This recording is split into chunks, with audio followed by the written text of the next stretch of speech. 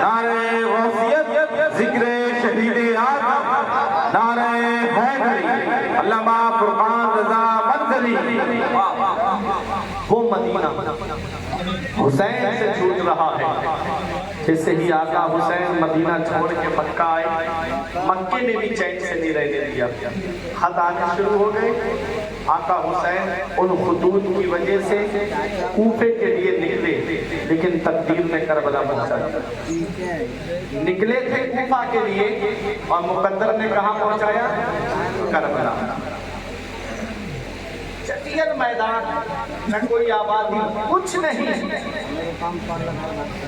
اور پانی کے لیے صرف ایک نہر فرات، اس کے علاوہ کوئی پانی کا نام و نشان نہیں۔ ایک صاحب مجھ سے بولے مولانا کیسی بات کر رہے ہو، تم کہہ رہے ہو تو وہاں چٹیل میدان تھا، ہم دیکھ کے آئے ہیں تو ایک بڑا خوبصورت شہر آباد ہے۔ ہم نے کہا یہ کب تک تھا، یہ کب تک تھا؟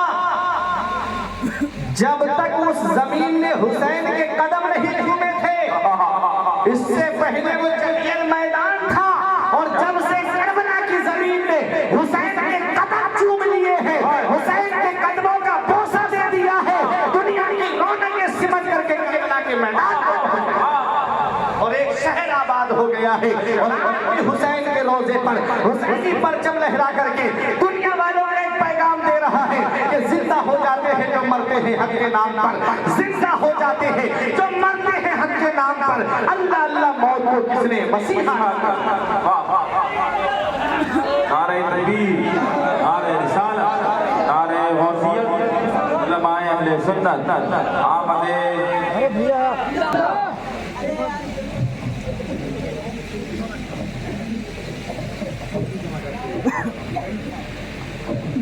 نعرہ تکبیر، رسالت، آگے اعلیٰ حضرت،